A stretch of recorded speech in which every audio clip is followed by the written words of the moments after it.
This is what everyone is talking about, our southern border right here in our backyard and how to best protect it. Tonight, the Pentagon says it's still developing plans to send troops here. 2,000 children have been separated from their parents from April 19th to May 31st. We're hearing from one of the survivors who was able to escape unharmed seconds before a train slammed into the car she was in. Tent City behind me in the distance, that bipartisan group of mayors saying the president's executive order to end family separation is a start. It's a start in the right direction. Police say it happened around 8:45. It happened behind me here in this parking lot. We are getting a closer look at two more facilities that are housing children who have been separated from their families. The U.S. Attorney's Office that oversees El Paso saying it will dismiss criminal cases against immigrants. Plans are still being hammered out as to where and when and how many troops will be sent here to the border. Border Patrol releasing dramatic video of agents saving a group of immigrants from drowning in a canal near downtown El Paso. It is the few minutes the border does not exist, and families become whole again.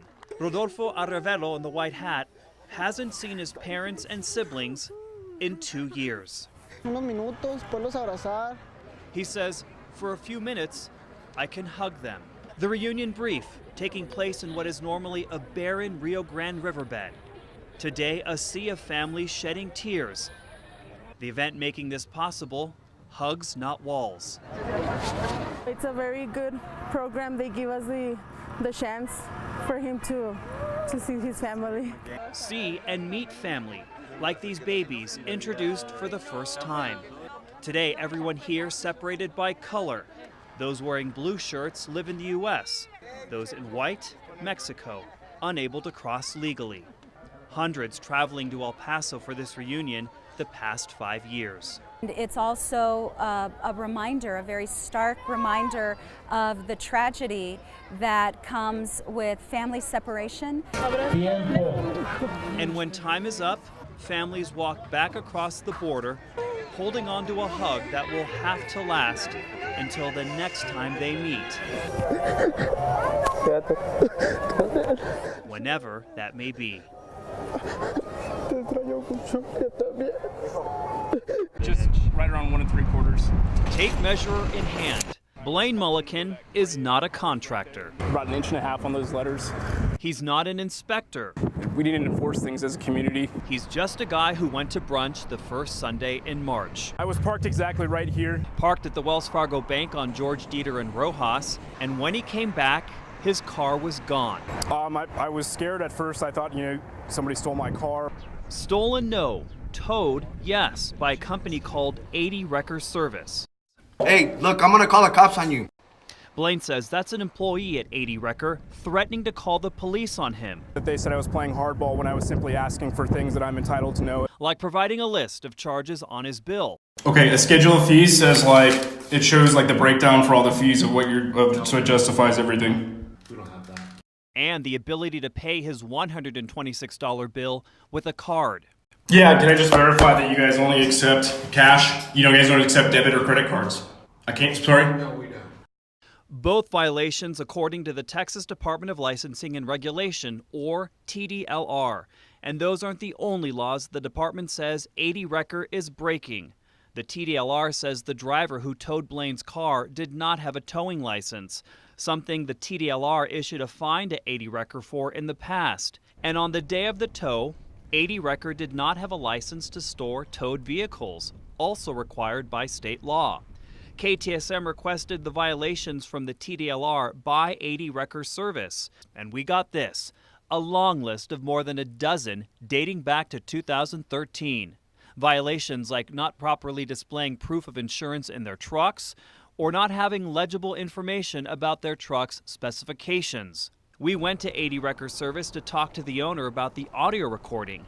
This employee told us he wasn't there. They said that you guys made him pay cash, but when I checked with the department, they said you guys... Yeah, that's what I'm talk to him. He's the owner. He'll tell you all the good stuff. Okay, thank you, sir. I appreciate it. And remember all that tape measuring? Another possible violation. The signs posted at the bank don't follow requirements set forth by the Department of Licensing and Regulation. The letters must be a certain size depending on where they are on the sign. These fall short of that. We need to ensure that we are keeping them in check and making sure that they are doing their part to rightfully enforce what they're doing. Labels sliced right off cans. Food ripped from their boxes. At the El Pasoans Fighting Hunger Food Bank, sorting through all the food donated is a beast of a job. This year alone, volunteers inspected over 1 million pounds of food. They have to examine every bag, box, and can, measure every dent, read every label to check if the food you donate meets the requirements to go to people in need. Sometimes a can will come to us with no label, so we don't know what it is. Sometimes it'll be 6 years past its expiration date. Victor Navarez is the CEO of the El Pasoans Fighting Hunger Food Bank. This year, more than 100,000 pounds of food didn't pass inspection and could not be fed to people. So instead of sending all that food to the trash, the food bank sent it somewhere else. In Far East El Paso, a short drive from the food bank, is the farm of Lamberto Moreno. He has more than 100 pigs, from cute little piglets to giant porkers. Every week, the food bank donates crates full of labelless cans. Today it was 500 pounds. Usually it's close to 2,000. Food these swines hog up in a matter of days. They aren't picky or patient. It'll take 2 hours to open all these cans.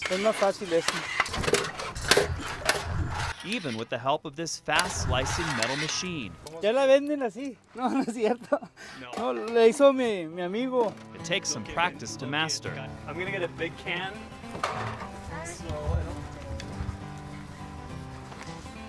Get this. What's inside? A mystery. A guessing game Lamberto has mastered. ¿Dónde están los jalapeños? Los jalapeños son este. Este? Okay, he thinks that's jalapeños.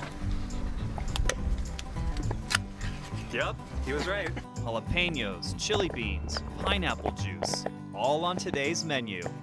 As you can see, they're in hog heaven. Una bendición. A circle of life, farm to table, with an El Paso twist. That is food that's consumable by people in El Paso at some point in time. And sometimes they'll come back to us as a pork rind. Terror in the sky. This engine on a Southwest Airlines flight exploding mid-air. The flight en route to Dallas from New York City. On board, 5 El Pasoans. We were in the western part of Pennsylvania, and I heard a loud crash. Including East Montana Middle School assistant principal Christopher Johnson, sitting in the front row of the plane. And it got really cold. I could see my breath, and then the oxygen mask deployed. Mask down, passengers pulling out their phones, snapping these chilling pics, including this image of a broken window creating a hole in the plane where passengers say a woman was sucked out and then pulled in by others near her. Debris or something struck the window, it broke it, and that's what caused the individual to be kind of sucked out the window halfway.